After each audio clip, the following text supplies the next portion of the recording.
आज हम आपके साथ देवानंद की एक फ़िल्म का बहुत ही इंटरेस्टिंग किस्सा शेयर करेंगे। दरअसल बात उस टाइम की है जब देवानंद के छोटे भाई विजय आनंद अपने निर्देशन, अपने डायरेक्शन का फ़िल्मी करियर में आगाज़ करना चाहते थे और वो एक फ़िल्म बनाने की सोच रहे थे और फ़िल्म की शूटिंग भी शुरू हो गई थी। फ़िल्म थी 9-2-11। इस फ़िल्म में देवानंद काम कर रहे थे और भी बहुत सारे सितारे थे। दरअसल इस फ़िल्म की शूटिंग स्टार्ट हो गई थी दिल्ली से। दिल्ली से इस फ़िल्म की शूटिंग होती-होती जो थी बॉम्बे तक पहुँची थी और इस फ़िल्म की जो पूरी शूटिंग का किस्सा था वो ऐसे था जैसे एक ट्रैवल पूरा जो है ट्रैवल डायरी का किस्सा हो। तो बहुत सारे किस्से हुए थे उस टाइम पे इस फ़िल्म को बनाने के ड्यूरिंग और बहुत सारे किस्से कहानियाँ फ़िल्म के साथ रिलेटेड रही हैं। 1957 में 57 में ये फ़िल्म आई थी और रोमांस और थ्रिलर से भरपूर इस फ़िल्म में देवानंद ने अहम भूमिका निभाई थी। लेकिन इस फ़िल्म को बनाते समय बहुत इंटरेस्टिंग घटनाएँ हुई थी। उनमें से एक घटना ये थी कि दिल्ली से शूटिंग शुरू करके पूरा यूनिट ट्रैवल करता हुआ जब बॉम्बे पहुँचा, तो रास्ते में उनको काफ़ी जो है दिक्कतें भी आई और बहुत सारी इंटरेस्टिंग घटनाएँ भी घटी जो कि मज़ेदार अपने आप में रही हैं। तो इसी तरह जो फ़िल्म का यूनिट था वो चलता हुआ दिल्ली से चला तो रास्ते में चंबल के इलाके से भी गुज़रा। तो क्योंकि वो टाइम ऐसा था कि जहाँ पे भी कोई ढाबा वगैरह मिलता था तो वहीं पे खाना खाने का जो था दौर चलता था और कहीं पे भी जब रात पड़ जाती थी तो वहीं पे जो पूरा यूनिट है रुक जाता था।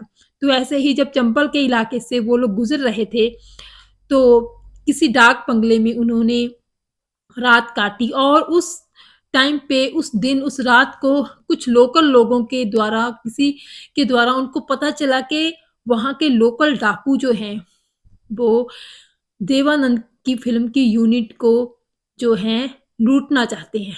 तो ये जब देवानंद ने सुना तो उस आदमी से देवानंद ने कहा कि ठीक है, वो लुटेरे हैं, लूटने आ रहे हैं, लेकिन उनको कहना कि अपने साथ ऑटोग्राफ बुक और अगर कैमरा हो तो वो भी लाएँ क्योंकि देवानंद के साथ मुलाकात का उनको दोबारा मौका जो है शायद ही मिले।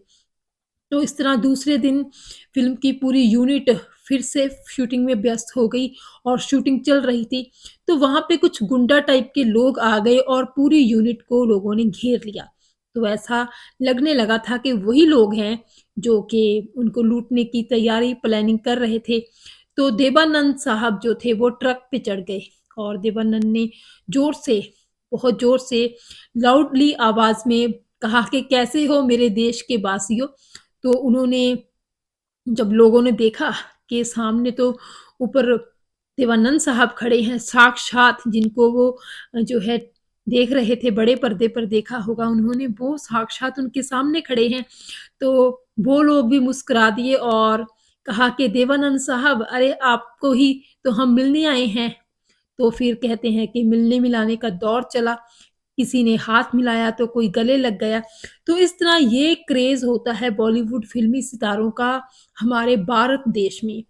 चाहे उनका इंटेंशन कुछ और हो, आए वो लूट-पाट करने की मंशा से थे, लेकिन जब सामने देवानंद साहब इतने बड़े दिग्गज फ़िल्मी सितारे को देखा, तो वो अपना लूट-पाट का जो प्लान है वो भूल गए और देवानंद साहब की जो है लुक को देखने में, उसको सामने साक्षात पाकर उनके दर्शन करने में व्यस्त हो गए। तो ये जो दौर है, ये जो फ़िल्मी सितारों का इतनी ज़्यादा फ़ेमस होने का एक चलन है, वो भारत देश में ही है क्योंकि यहाँ के लोग जो हैं फ़िल्मों को, फ़िल्मी सितारों को, फ़िल्मी गानों को दिल से प्यार करते हैं, बेहद प्यार करते हैं और जब कभी भी किसी भी फ़िल्मी सितारे के साथ उनकी मुलाकात होती है, तो वो दिल से उनको अपना समझकर, अपना बनाकर बात करते हैं। आजकल तो शायद ख़ैर जो है सेल्फ़ी का दौर चल पड़ा है, लेकिन उस टाइम पे दौर था ऑटोग्राफ़ का। लोग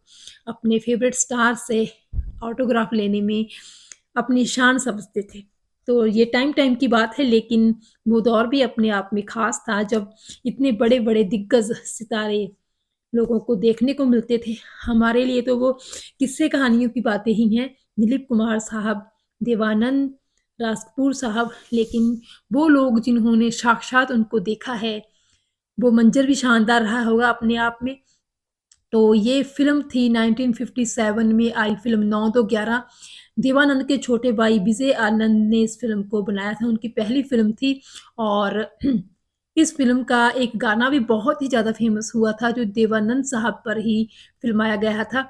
हम हैं राही प्यार के, हमसे कुछ ना बोलिए, जो भी प्यार से मिला, हम उसी के हो। जी, किशोर कुमार की आवाज़ में ये गाना बेहतरीन था। इस फ़िल्म में म्यूज़िक एस डी बर्मन ने दिया था और इस फ़िल्म के जो गीतकार थे वो थे मजरूह सुल्तानपुरी, देवानंद, जीवन मदनपुरी, कल्पना कार्तिक और ललिता पापड़ जैसे बड़े दिग्गज सितारों ने इस फ़िल्म में अहम भूमिकाएँ भी निभाई थी। तो इस तरह ये एक किस्सा था देवानंद की फ़िल्म 9 दो 11 के बनने का।